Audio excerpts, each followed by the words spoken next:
Okay, welcome to the deep dive. Today we're shortcutting you straight to the core of some really high-stakes influence. We're getting into the Black Swan negotiation method. You know, the one codified, never split the difference.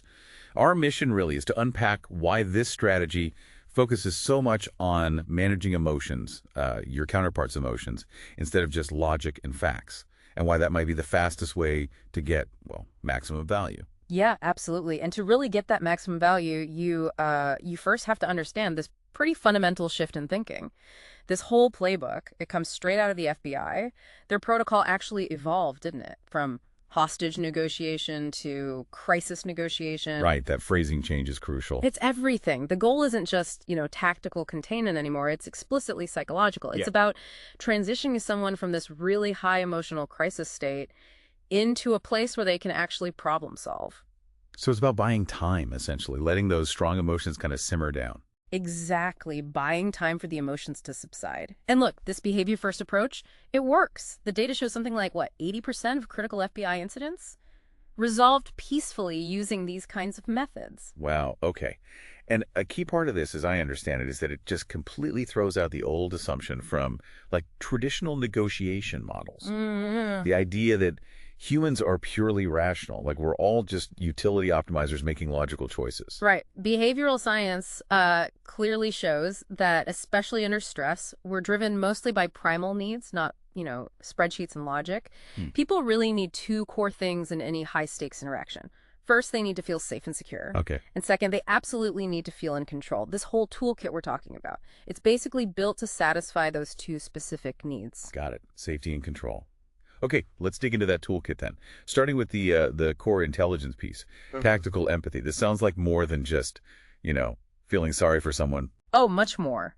It's empathy elevated, almost weaponized, you could say. It's not just recognizing a feeling. It's actively trying to understand the emotional drivers, maybe the barriers behind that feeling, what's really going on. Okay, so how do you actually do that? What are the tools? Well, the first one is surprisingly simple. It's called mirroring. You just repeat the last 1 to 3 kind of critical words your counterpart says. Just repeat them. Yeah. It sounds almost too simple, but it taps into this really deep social wiring we have. It builds instant subconscious trust. We call it neural resonance. The person just feels heard, basically. And they usually elaborate, give you more information without even realizing it. Interesting. Okay, mirroring. What's next? Then you might escalate that a bit with labeling. This is where you actively name the emotion you think you're detecting. You use phrases like, it sounds like, or it seems like you're feeling frustrated, or whatever it might be. Right. It seems like this is really important to you. Exactly. And the science behind this is fascinating. It's called affect labeling. When you name the emotion, it actually shifts brain activity.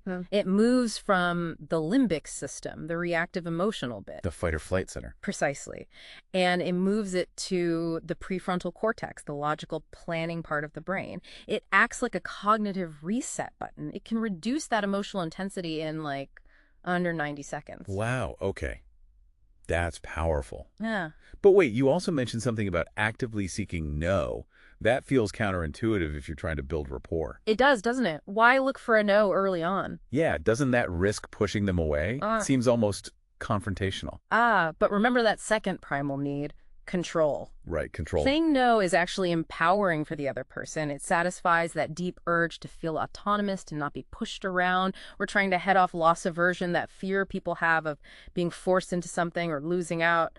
By letting them say early, maybe on a smaller point, you give them that feeling of control. Their guard drops. Okay, so giving them control makes them feel safer. Exactly. Safer and more in control, which paradoxically makes them more open to eventually saying a genuine yes later on when it really matters. It's clever. I see. It's like collaboration disguised as giving them space to resist. You got it. So managing fear, giving control. Yeah. How does this all lead to getting a better deal? Not just, avoiding conflict. The methodology seems to really dislike compromise. Oh, it absolutely rejects compromise as the primary goal. Think about it. Compromise, splitting the difference, settling somewhere in the middle, that usually results in a deal that's just, okay, it's safe, but it's often suboptimal for both sides. Right. Nobody's thrilled. Nobody's terribly upset. Exactly. The aim here isn't just safety or mediocrity, it's excellence. Finding a deal so good that compromise feels unnecessary. And that excellence comes from finding the Black Swan. The Black Swan. Yeah. The unknown. That's the one. It's that critical piece of information you didn't know existed that your counterpart might not even know is important. Finding that Black Swan can completely change the whole structure of the negotiation, unlock value way outside that predictable middle ground. And we've seen this work in the real world, right? I remember reading about that ethics officer's salary negotiation. Yeah, a classic case study. They use tools like an accusation audit up front, basically listing all the negative things the other side might be thinking. Diffusing the negatives before they even come up. Exactly. That plus some aggressive anchoring on their target number, and the result was, what, a 45% pay increase? A 45% bump. That's substantial. It really shows these behavioral tactics aren't just theory. They have real commercial impact. Absolutely. It's quantitative proof. And it underlines that this isn't about being aggressive or manipulative. It's fundamentally collaborative. Its success comes down to tapping into that universal human need we all have. The need to feel truly heard, understood, and accepted, regardless of the stakes. That's a really powerful takeaway. Right. It flips the script. So if you start every high-stakes interaction assuming the other person is maybe irrational, definitely emotionally driven, it makes you wonder, doesn't it? What assumptions might they be making about you? What negative thoughts about your own approach should you maybe clear up front? What kind of accusation audit should you run on yourself just to start from a truly clean slate? That's a good question. Something for you all to think about until our next deep dive.